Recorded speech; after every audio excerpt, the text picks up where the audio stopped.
Dobrý den, drazí a milovaní v Pánu Ježíši Kristu, i vy všichni, kteří posloucháte toto krátké video.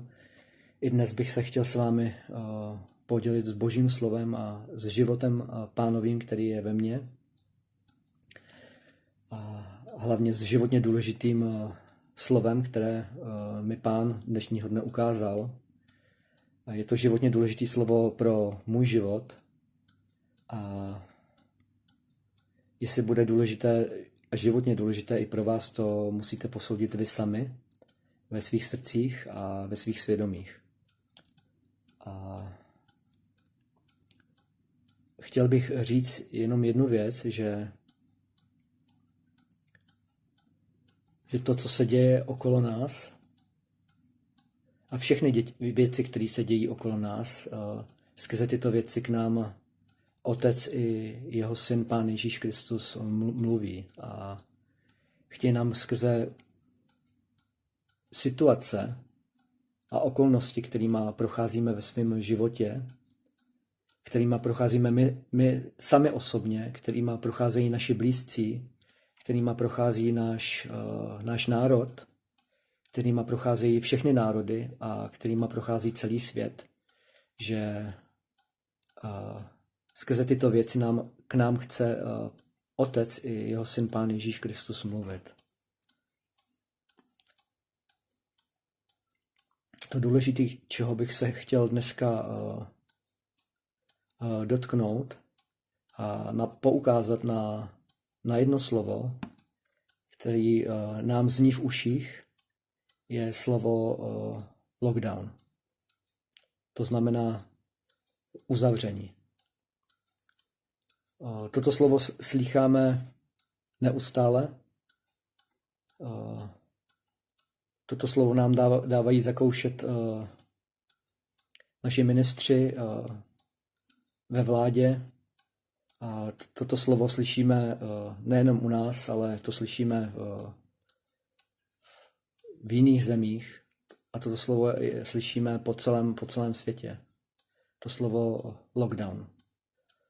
Lockdown díky infekci koronaviru. Pán Ježíš Kristus mi dnes zjevil, že jsou pouze 2 lockdowny. V tento čas, ve kterém žijeme, a v tomto pokolení, ve kterém žijeme.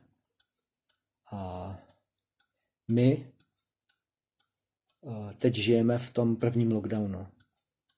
A Pán Ježíš Kristus se nám snaží říci, proč tento lockdown tady vůbec je a proč to, co se nám teď děje díky takzvané infekci koronaviru a to, že jsme zavíráni, to, že jsou zavírány obchody, to, že jsou zavírány nemocnice, to, že jsou zavírány restaurace, to, že je zavíráno všechno, i státy, i celý národy, i celý svět je uzavřen lockdownem. Tím se nám snaží Pán Ježíš Kristus něco říct. Mnozí z nás si dáváme otázku, jestli tento lockdown je od Boha, nebo jestli je od ďábla. Ale můžu vám říct, že náš Bůh, náš Otec a jeho syn Pán Ježíš Kristus jsou všemohoucí. Pán Ježíš Kristus o sobě řekl, je mi dána veškerá autorita na nebi i na zemi. Takže tím nám řekl, že za všema věcma stojí Otec a stojí syn Pán Ježíš Kristus. Ďábel nemůže učinit bez jejich svolení nic. Takže i to a ta rozhodnutí vlády, které dělají, co se týká lockdownu, jsou pod jejich kontrolou. Pod kontrolou Otce i Syna Pána Ježíše Krista. Oni řídí všechny autority, protože je napsáno, že srdce králů nebo srdce prezidentů a ministrů jsou jako potůčky vod v ruce Hospodinově, v ruce Boží. On je směruje tam, kam on sám chce. Abych vysvětlil slovo lockdown a proč dnes žijeme v čase lockdownu. Co tím nám chce Pán Ježíš Kristus říct? Co to je lockdown? A proč je tady lockdown? Když se Pán Ježíš Kristus se svými učedníky posadil na Olivecké hoře, tak učedníci se ho ptali na ty poslední časy a jaké budou znamení posledních časů. A to první, co jim Pán Ježíš říkal, že si mají dát pozor, aby nebyli podvedeni falešnými proroky a falešnými učiteli. To, co dál jim řekl, bylo, že učedníci ukazovali Pánu Ježíši Kristu úžasné a nádherné stavby Jeruzaléma a úžasnou stavbu Božího chrámu. A Pán Ježíš Kristus jim řekl, že tady nezůstane kámen na kameni a že všechno bude zbořeno. A též je i varoval, že když přijde o oblažení Jeruzaléma, takže mají vzít nohy na ramena a mají z Jeruzaléma utéct. Mají utéct do hor, nemají se obracet, nemají si brát sebou věci, ale mají co nejrychleji utéci z Jeruzaléma, protože přijde jeho zničení a spuštění. To, čím se nás dnes Pán chce dotknout, je, aby jsme porozuměli tomu, že to, co se stalo v roce 66 a v roce 70 po smrti a zmrtvých stání Pána Ježíše Krista, to se uděje i v toto pokolení a v tento čas, ve kterém žijeme. Lockdown, abych vysvětlil myšlení Pánovo. Lockdown je tu proto, abychom se před Pánem a Bohem nebes a země pokořili. Abychom padli na kolena, abychom vzhlídli k němu, abychom odvrátili své oči a svá srdce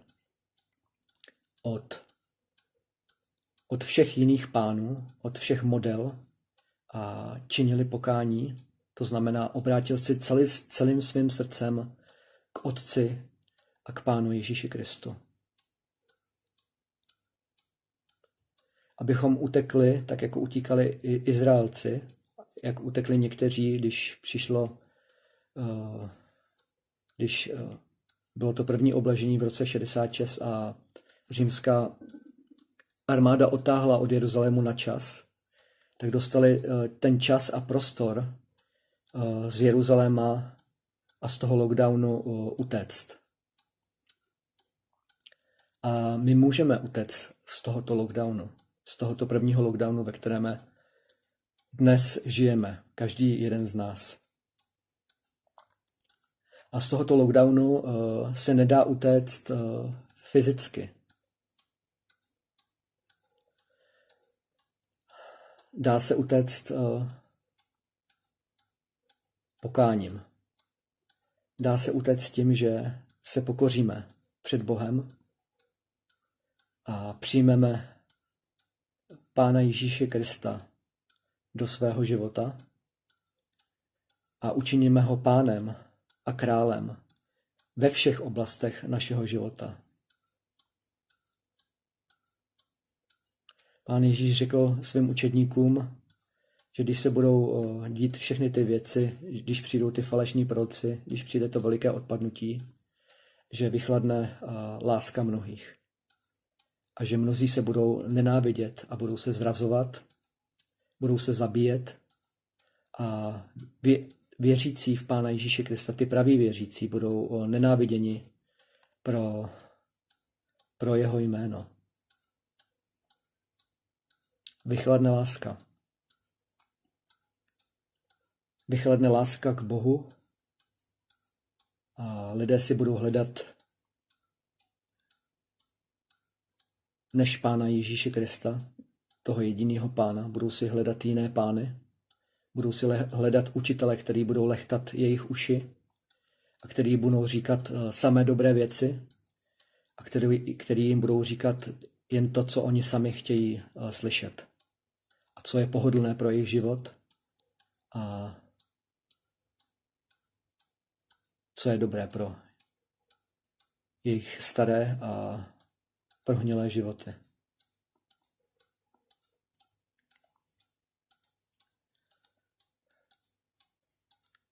Pán Ježíš řekl ve svém slově, že ti, kteří budou utíkat z toho Jeruzaléma, mají utéct do hor. To znamená,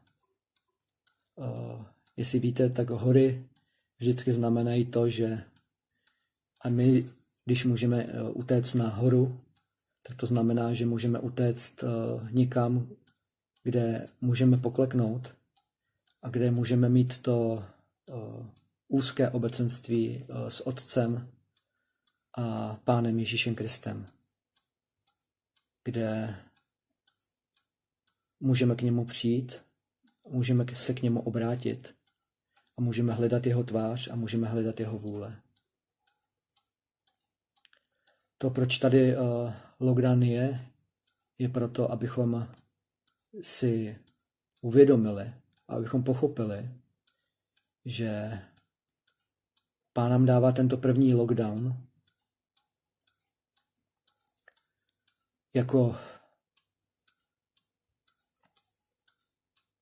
naději a jako východisko proto, aby jsme se my k němu mohli obrátit.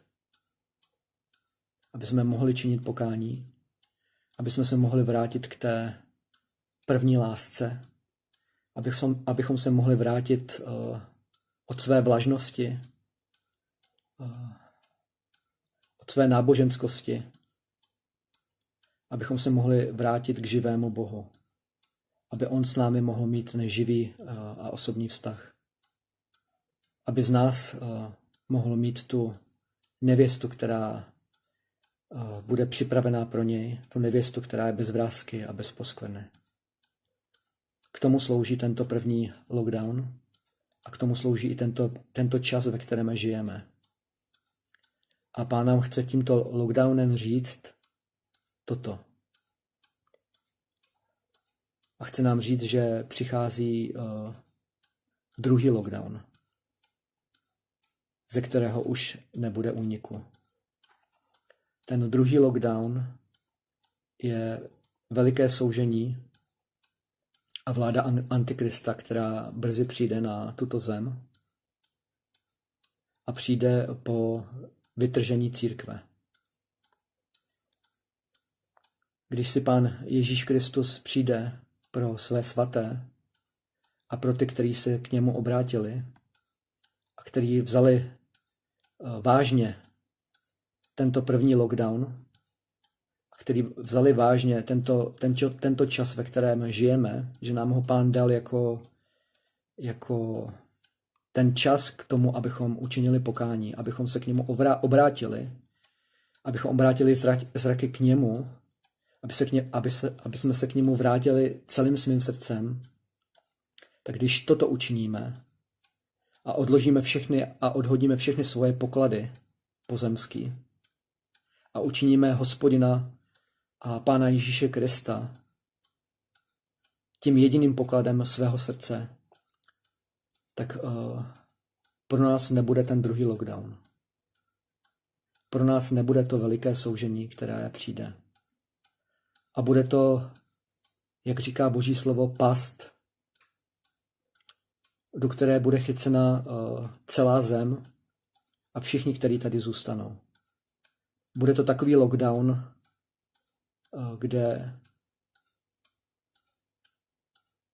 kde bude celé satanovo království a bude tady taková hrůza, která tady nikdy od počátku a stvoření světa nebyla a už ani nikdy nebude.